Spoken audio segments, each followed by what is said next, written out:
ఆంధ్రప్రదేశ్ మాజీ ముఖ్యమంత్రి వైఎస్ జగన్మోహన్ రెడ్డి ఇంటికి సెక్యూరిటీని పెంచారు. ఇక ఆ పార్టీయే తమకు సొంతంగా భద్రతా ఏర్పాట్లను చేసుకుంటోంది. ఇక జగన్ తాడేపల్లి నివాసానికి వెళ్లే రోడ్డు తెరవడంతో పాటుగా ఇటీవల జరిగిన ఎన్నికల్లో ఓటమి పాలు కావడంతో జగన్ భద్రత పట్ల పార్టీ కొన్ని చర్యలను తీసుకుంది. ఇక భద్రత కోసం ఇందులో భాగంగా జగన్ ఇంటి భద్రతను ఒక ప్రైవేటు సెక్యూరిటీకి అప్పగించింది.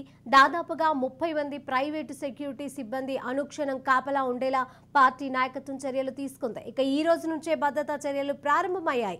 సెక్యూరిటీ సిబ్బంది జగన్ ఇంటికి చేరుకున్న దృశ్యాలను సోషల్ మీడియాలో వైరల్ అయ్యాయి.